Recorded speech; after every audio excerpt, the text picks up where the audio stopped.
Hi and welcome to the next video. This is video number 4. So this time we are making a view for our login and register.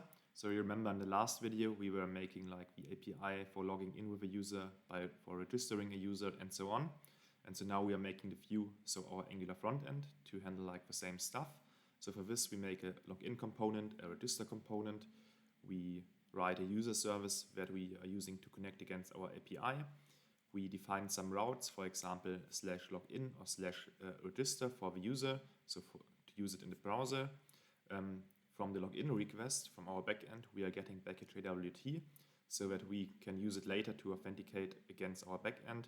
We are storing this in our browser local storage, and we are displaying some hints and notifications for our user so that he always knows what's happening, for example, if an error occurs or if he is logging in successful. Then the structure in the video is as always, we look at the outcome, then we read the user story and we implement the story, and the timestamps are in the description, so you can skip like to the parts that you're interested in. Let's have a quick look to the outcome of this video. So you see it here. We have a route for login and we have a route for register. And for this, we can just switch between very easily, and we can just register like a new user, Thomas at example.de. I can use like a username. I can type in a password. If the passwords are not matching, then I can't send the request to the backend, and it's always also displaying me an error. And I can use then the registration. Then I have like a message that a user was created, and with this user I can log in. Then later we have like new components. We can just redirect him to like a separate part of the application, and you can see it here. When the user is being logged in, then the JWT token is being saved here to our local storage, and so we can use it always. Let's start by looking at our story. Here we are in video number 4, and we have the same requisites as before, so Angular, nest.js, npm, Docker, and Node.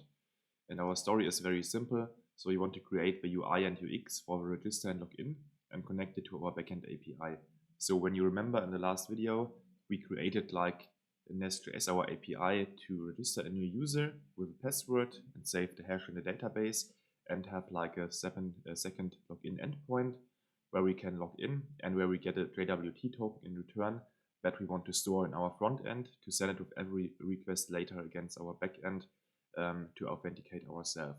So we want to connect against our backend API. So the acceptance criteria are: we want to have like a login and a register component. We want to have a user service with which we can connect against our API. So we want to have like a method to log in and one to register. We want to test our register and login components with the UI. So at the end, we want to start everything in Docker and try to register a user and try to log in. The JWT token that we get in return from the login request should be stored in our local storage of our browser so that we can always access it and send it with other requests, for example, against our backend to authenticate ourselves. And we want to display some notifications.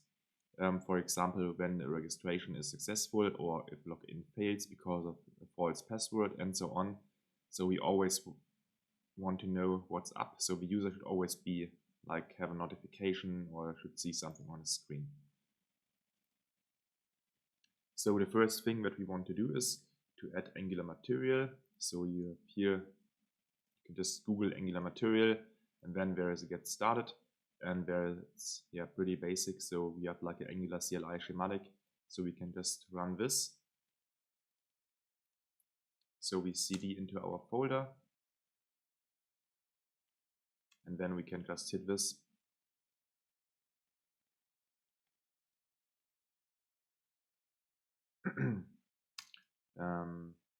Here it's already installed because I had to do it 2 times because my screen recording wasn't working properly. So we want to enable animations, and now it will update our package.json with the dependency for Angular material, and it will also add it to our CSS styling and to the index.html and so on.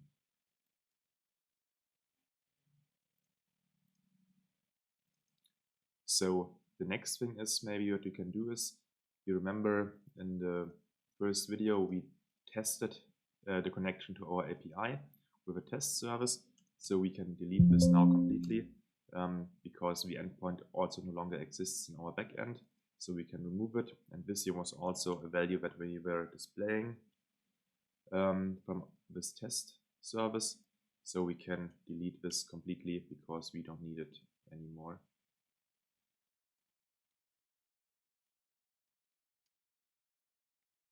So we can save this. And now we can see that in our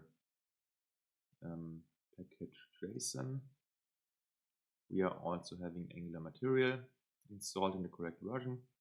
So we can close everything here now. And what we can do is we can say docker compose up to start everything.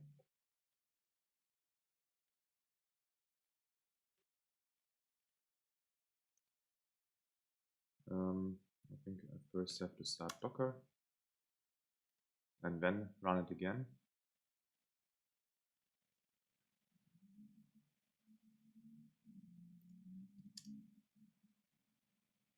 Yeah, you see it here, it's starting up, so we have to wait a bit.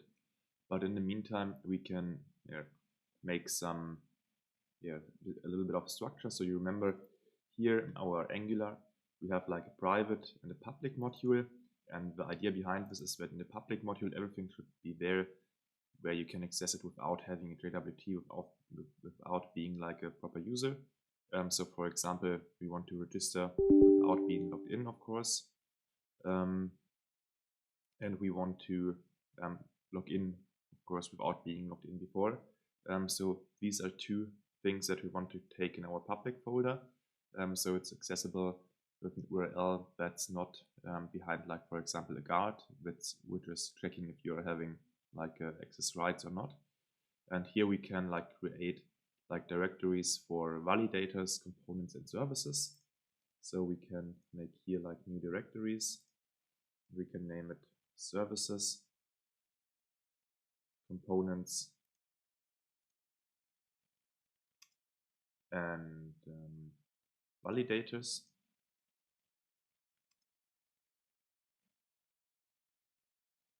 We can see if Docker is running now.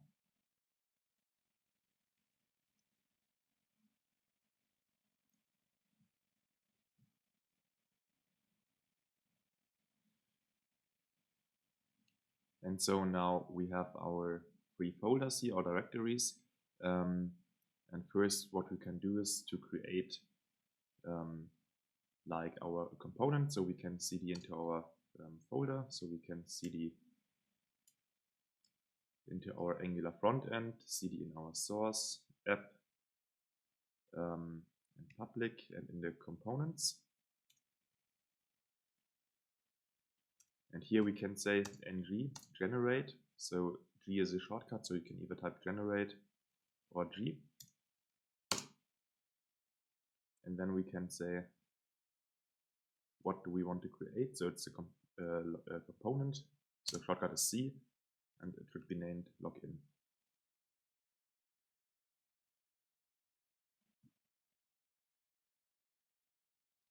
And now we can do the same with the register component.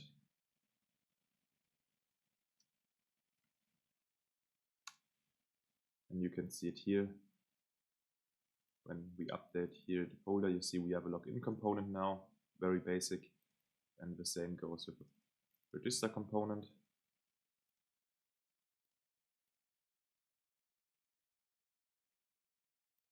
Probably just need some time here to see it. And it's already added to declarations of our public module here. You see the login component and register component, so we don't have to do this manually.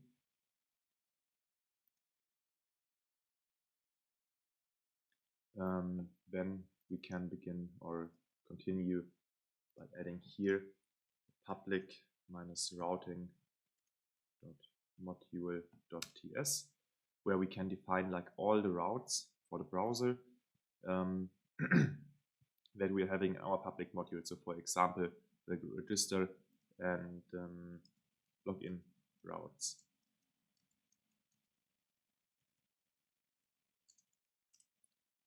So it seems like Docker is now there, so this can just do its stuff, and we can continue working here. And what we also can add here is we want to have like a public interfaces.ts. Here we can define all the interfaces that we are needing in the public module. So just have to look sometimes into OBS so that the is not stopping. And now we can start by adding like all the routes. So you see here in our root module, we have also an app routing module that we are importing into our app module. At the moment, we're not having any paths here or routes here. So first we want to like lazy load. So only when it's being called, we want to have like the public module. So we can say here, the path is, then here it would be /public in the browser. And here we want to load or lazy load a module.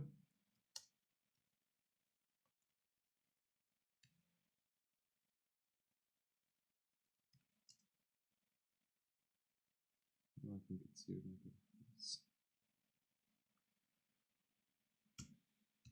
And this is of course our public folder and our public module. And then we can just say this is our m.public module. We can also make like a redirect if someone is hitting an URL or a route that is not existing. So we can say if he's landing here. So if none of the routes before is like working for him because he's typing something else, then we want to redirect him to public, and the path match should be full. Now we are loading here the public module. And inside our public module, we have to import, of course, our public routing module, where we define like all the routes for this module. So here we can say const routes is of the type routes from Angular. And here we can define them. Then we have also our export class public routing module. And we have to annotate it with the ng module decorator. And here we have our imports, which is the router module for child, because you only can have one for root in your application, and this is in our app component or our app routing module, so here in the parent. And this is also what we want to export. And then we can import this routing module into our public module.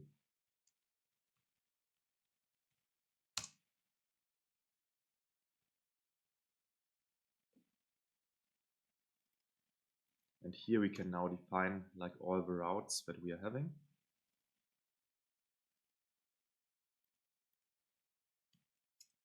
And this is first for our path login. And here we want to display, of course, our login component. And the same goes for the registration. So we can say register. And this is also, of course, our register component.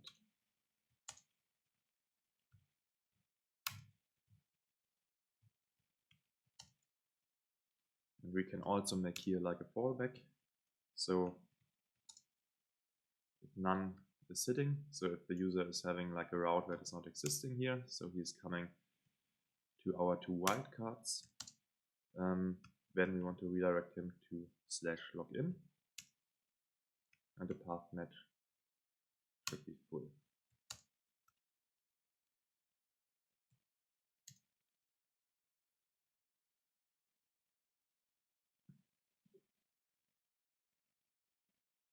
So now we have like our basic routing set up.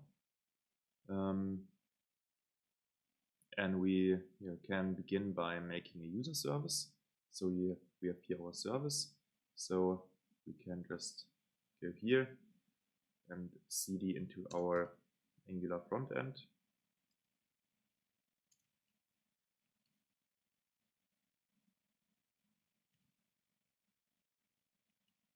And here we can again use ng generate when s for service, and we want to generate a user service.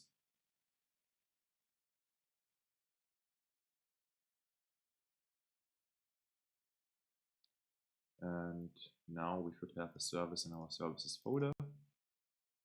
And I would just move it to a user service directory.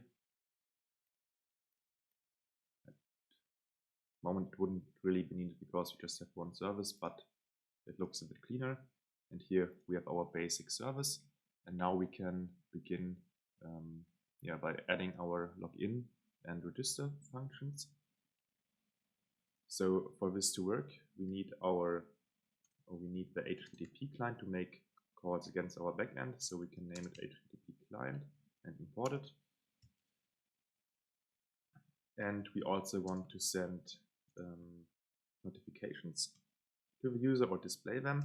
And for this, we can use the met snack bar module from Angular Material. So just to Google a bit, Angular Material met snack bar. This here is just like displaying, you see it here, like a little hint for the user. And we just have to import the met snack bar module into our Angular application. So for this, we just need to add here the met snack bar module. And to make it a bit better defined, we can say here we import all Angular Material modules. And then we can use it. Then we want to have two functions, one for login and one for register. And both should have like input like a user. That should be a user interface. No, where I think here shouldn't be one. So we can just define here and export interface user interface. And this is actually just the ID, which is a number, the email, which is a string, the username, and the password. And we can just make them all optional so that we don't always need them. For example, for registration, we don't have an ID. And actually, we can move this interface from here into our public interface file. And then we can just import it from here.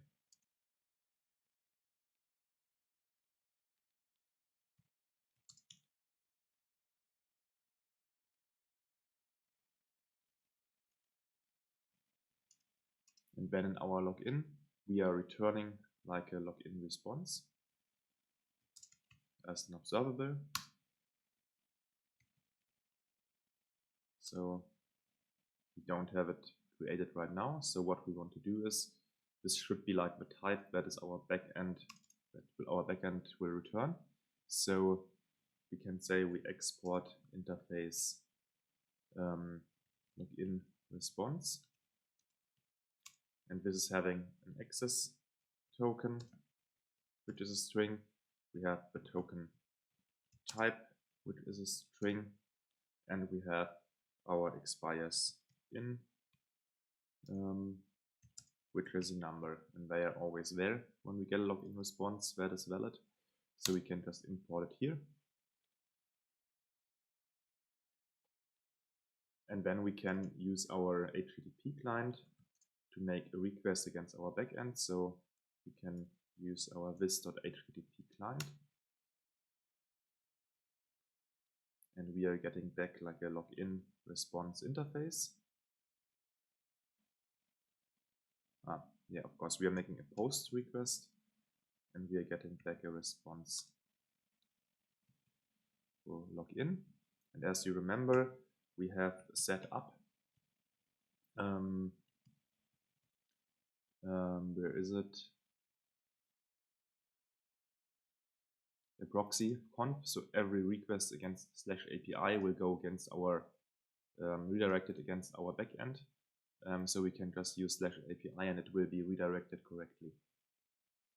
So we are sending here like a post request because we want to send our user data in the body, because if we make like get or whatever, then we would have it maybe in the headers, and the headers are often locked. So we don't want to have like here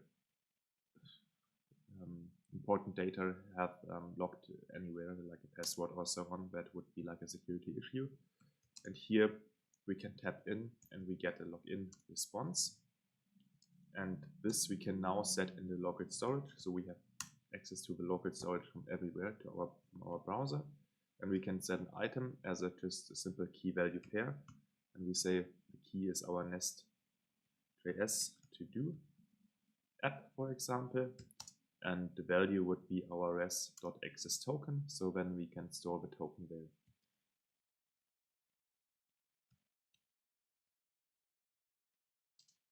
Next thing is we want to display like the user that there is something happened. So we can use our snackbar.open to display like a message for the user. So we can say here login successful, and the action would be close. And then we can give it some config where we want to store it. And for this, we can look here. We see it takes a snackbar config, and then we can just export here a net, or let's say snackbar config. And this is from the type net snackbar config. And this wants, for example, a duration of, let's say, 2500 milliseconds, a horizontal position of right,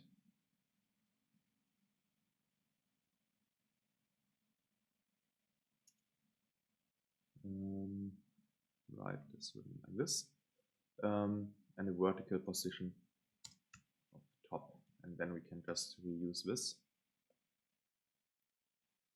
So then we can use just our net. What did we name it? Net snackbar config. And then at the end, we want to also try to catch like all the errors. So we can make with rx.js a catch error, we get the error, and then we want to handle it. So first we can display like the user that like an error occurred. So we want to display it. So we can say here we just simply display like the error message.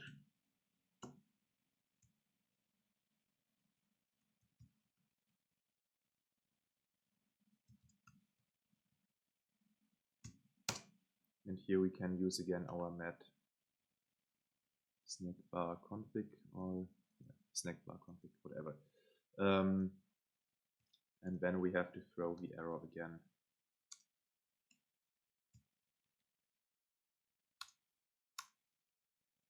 And then we should have a login function that should handle like all the cases. And now we want to do the same for register.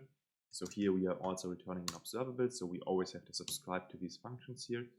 And we are returning like a user back. And then we also want to make here like a post request. So we can say post, which is of the type, or the return is also like a user interface. And we want to go against /API/users. So this is like the basic CRUD. So to add like a new user, we are going against the plural. So users. and we want to have as a payload on the body our user, and then we can pipe like the result or the return stuff. And here we also want to display like a message or notification. So we can say here this .snackbar.open, and then we can say user, and then we can use also the backticks, and we say user created user dot username was created.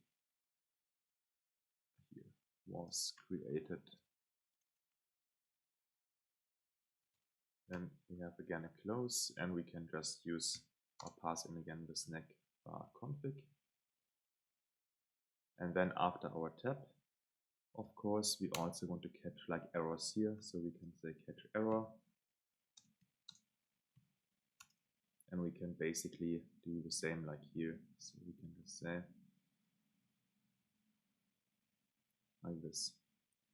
And then we can, for example, add user could not be created because, and here we just display like the error message.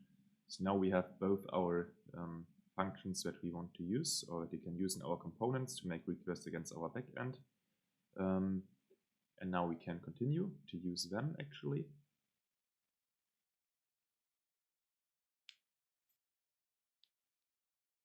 So for starting with our register, we can just go here. First, we can check out if everything works. You see it here now, the Docker, everything was started. So now we could go to our browser and we should see like our app component.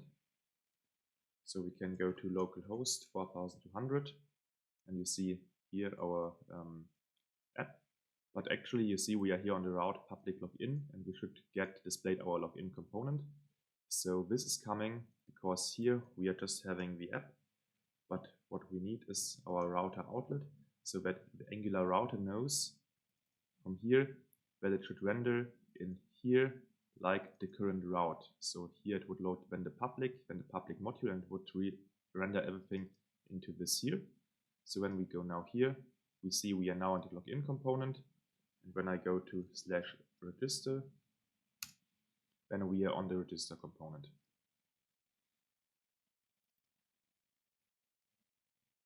So now we can fill like these components with a lot of life, and for this we have to like import in our module here like all the stuff from Angular material that we will need. So we can say here Angular material modules, and these should be like the met card module, the met form field module, the reactive-forms module. So we want to use like reactive forms so that we can always listen to changes in our form. We have some inputs, for example, buttons or just input fields that we want to use from Angular material. We have a met button module. So these are all, I think, that we need. Maybe if we need more, then we can just add them.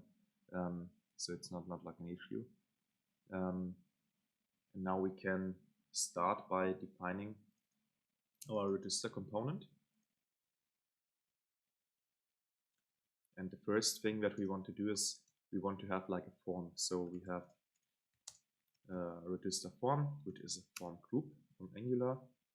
And we can just create one by saying new form group. And then we can define like all the controls that should be there. So we have like email, we have like password, the username,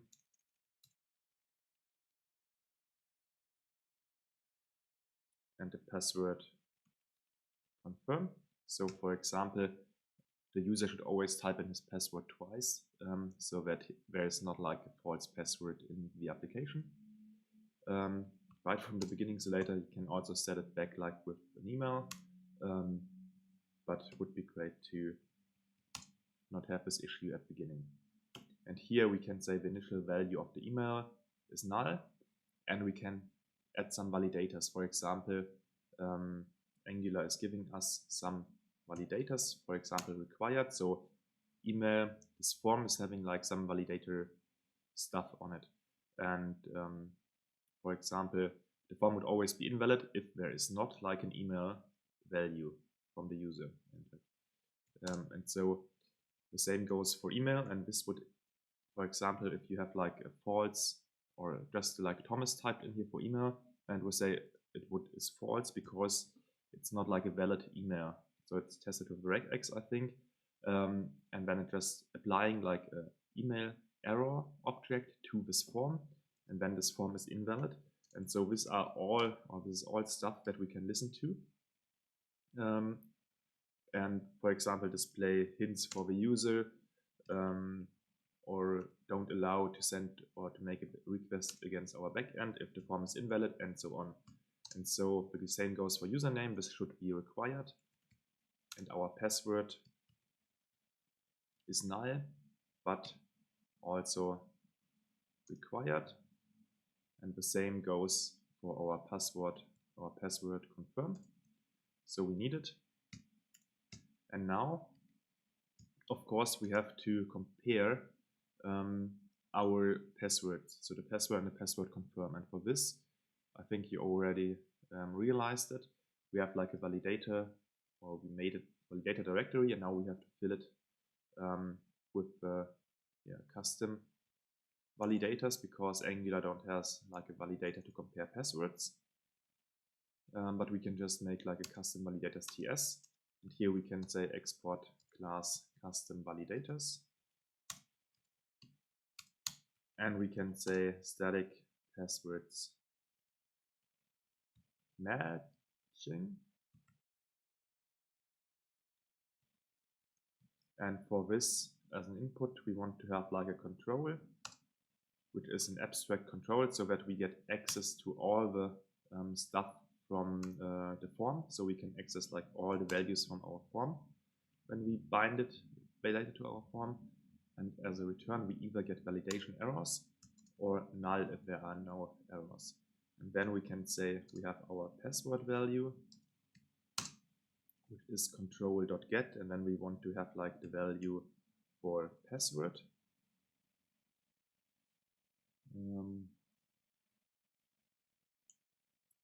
This should be this. And then we always want to access the value, and the password confirm is the same. So we say control.get password confirm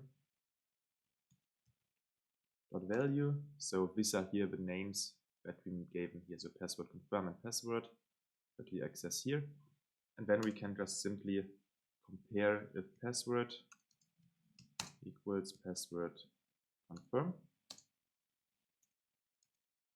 And we can check if password is not null, and password confirm is also not null. And if this is the case, then we don't want to return like an error object, so we just want to return null. But if there is something wrong, so if they are not matching or anything, then we can say return, then we return our object, and we just name it passwords not matching, and we set this to true. And then we have like an error object at our form. So we now can just use it here. So we can say we use our custom validator. And this is just validators, and here we say custom validators dot passwords matching, and then everything should be fine.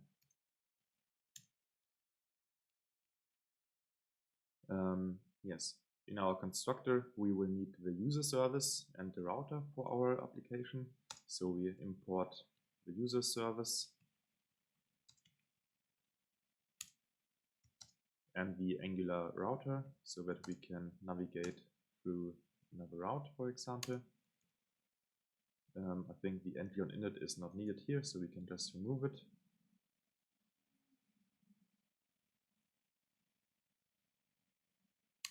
And then we want to have like a register. And here we can just say that we want to call later from our HTML code. And we can say if this.form is valid, then we want to send like a request against our backend. So then we can just call our user service dot register, and it wants like a user. So we say our email is an email. And for this we can make some getters. So we can say get email. In return we get a form control. And we just return this.form .get email. And we can cast it to a form control. And we can do the same with password and username.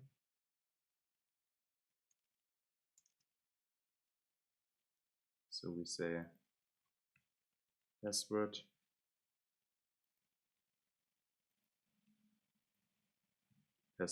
confirm and username. Then we have a getter to the value or to the abstract control. So we can just say here this dot email dot value. Then we have like a username, this dot username dot value, and password is this dot password dot value. And since it's an observable, we have to subscribe to it, so it's get hot, so it's firing. And what we can also do, so if the registration is successful, we can navigate like the user to the login form, because normally always when you register your user, then the next thing you want to do is like log in into the application. So here we can say this.router.navigate, and we want to go to the login route. And now we have here like a compilation issue, but I think this is just, now it's okay. So it just needs some time. So now we have like all the logic that we need for the register component. So now we can start by the HTML or with the HTML. So what we want to use here is like form, and we can bind this to a form group, and this is of course our form from our component. And we can say we have an ng submit, so if we hit like the button, then we want to execute like our register function. And now we have some form fields. So we have like a met form field. So you can always look this up in Angular material with an input. And the input is from type email. We have the met input directive. The placeholder should also be email. And now we are binding this to our form control name from our form. We have our form control name, and this is our email value. So this here email is this email from here, from our form. And then we can use it. And what we can also do is, because we have like the validation stuff, we can now say email is required, for example, and we want to display this error only. So we want to display this only if the email is touched. So if the user clicked into this field, so when the user clicks into this input field that is bind via the email form control name to our form, then there's like a property touched active. So then we can listen to this if it's touched, and if it has like an error, so we can say for email has error, and we can listen for the error required. Then we can say email is required, and we can basically do the same to check if it's like a valid email. So if the user touched like our form or input here, then we can say email must be valid, so it needs a valid format. And now we can do the same like here, not just for email, but also for username, password, and password confirm. So here we have our username, and we are binding this to our username. Of course, the input here is just a normal text, and we cannot validate it for email, but we can say username is required, and here we want to listen to our username has error and the username is touched.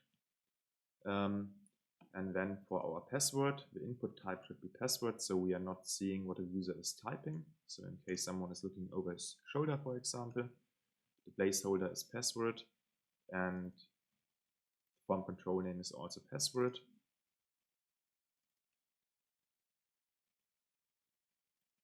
And we can say password is required and can remove the second one. And the last one is our password. Of course, this is also password from the type. And our form control name is our password confirm.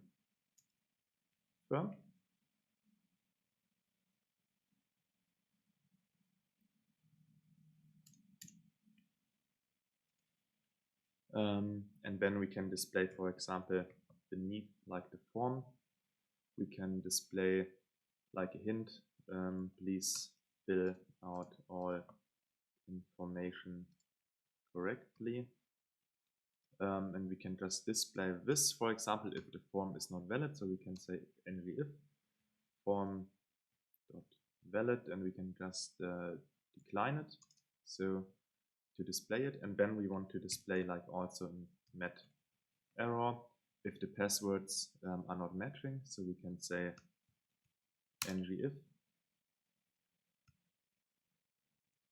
if our password confirm was touched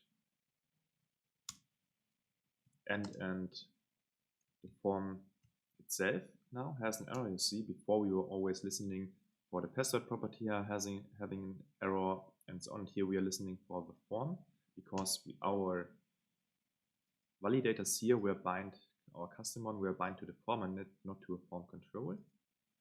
So we can listen here, and here we have to listen for exactly this. So we can just copy and paste it here. And so if this is here, then we can say passwords are not matching. And at last, we want to have like a button to register for the user, and this is like a met button. We have a type submit, and the button should be disabled if the form is not valid. And we can just name it register. And now we can go into our browser and see if this displays or if it's working. So you see now we have here our form. You see we are getting displayed like all the errors, but it's actually not looking that nice. So I would like wrap this up into some HTML. So I already prepared it a bit. So we have like, I think it was a class container where we can put everything.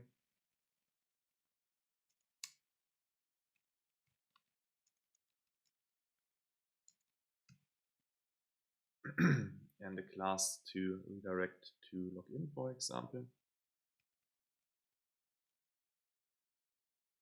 with a link. So for example, then you can switch very easily between register and login later. And here we just want to have like a router link that we want to use, and we want to navigate the user to the login route.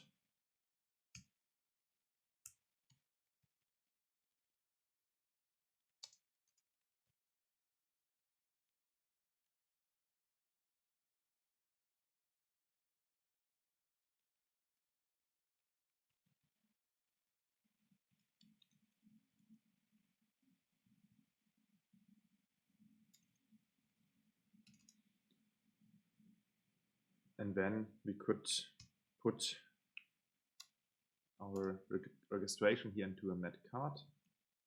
This could be like a met card header, and the header gets a met card title, and we can say user registration or whatever we want. And then we also have like a met card content directive, and here we can just paste in our form content. And I prepared like the CSS for this, so we can just copy and paste it to here and rename this class to login, and then we can see if everything works or if we have to make some adjustments. So, but now our form looks quite nice. I think what is the issue of the button? I have this extra class to put it to the end to a flexbox. So we can just say here class is button.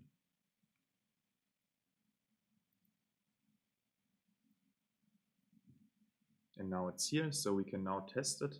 So we can say Thomas at Thomas, or if I don't have an at, when you see email must be valid, I can type .de, I can type a username, I can type a password, and if it's not matching and it's touched, you see now we have it to match. So if I just type my password and it's matching, and I can register, and you see now we have our notification displayed, and we are redirected to login, and now we have to fill the login with live. So this works quite nice. So now we are coming to the login. So this part is like basically like the same. So I would do a little bit copy and paste. So we can copy like all the CSS to here.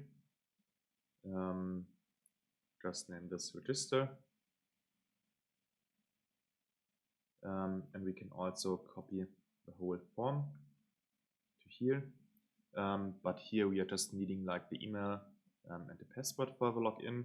So we can like remove like the username and the password confirm. And of course the error for the not matching stuff. And now we have to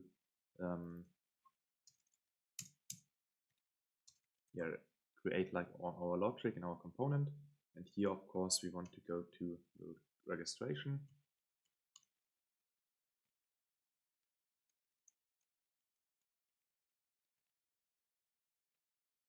And then this name would be like login.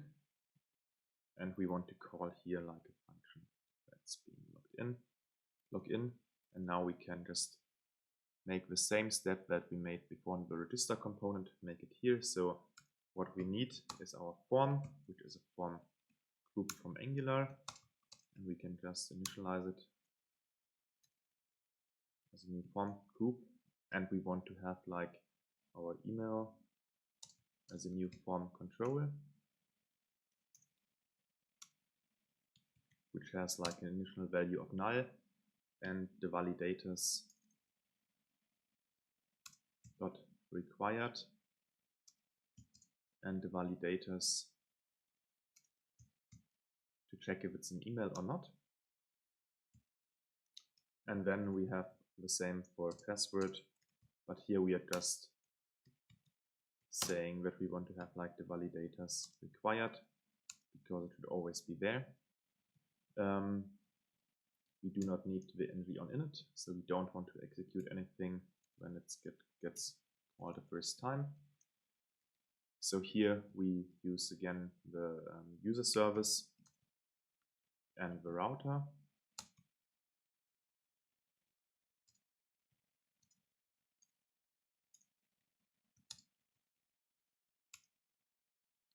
And we have the login, where we want first, when we call it, to check if this form dot valid, then we want to execute everything. So we can then say this dot user service dot login.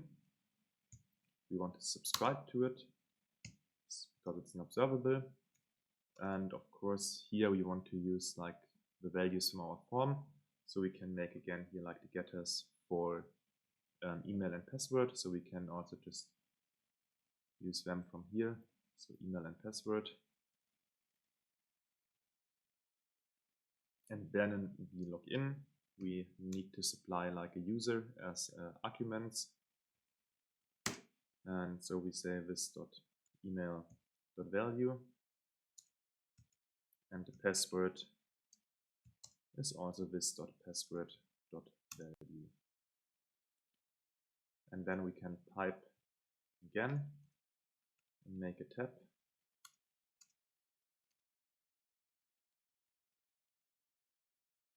And then just navigate later to wherever our stuff behind would be.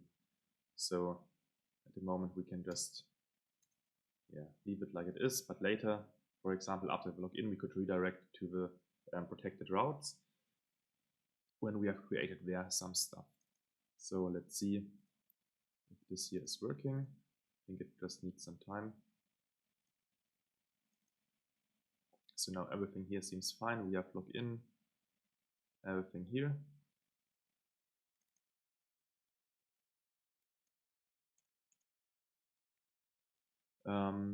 Now we can maybe just test it and see if everything is working.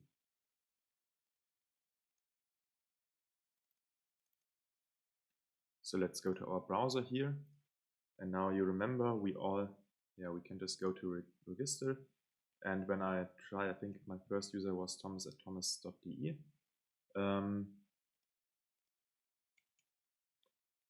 We can now, my username is the same, so now we should get like an error if I try to create like the same user again. Now you see we have our error message, so it could not be created because username already exists. But if I change like my email a bit, my username, then it's working. And I just forgot my email that I typed in, so just create like a new user.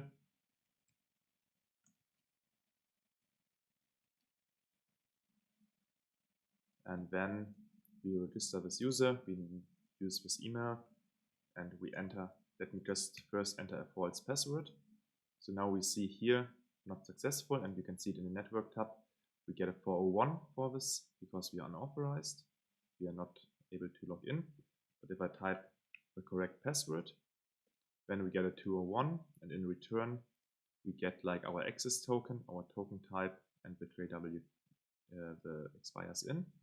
And this should also be stored into our local storage. And you can see it here. We have our nest.js to-do app. And this we can just paste into JWT.io, for example. And then our payload here should be, yes, exactly, our user ID, the username and the email. And this is the token that we can use later to authenticate ourselves against our backend. So before we end everything, we just have a quick look at our acceptance criteria from the story. So our login and register components do now exist. We have a user service that we can use to connect against our API. We tested everything in our browser. We are storing the JWT token from the login request in our local storage, so to use it later. And we are displaying some notifications that are helpful for the user. So thank you for watching.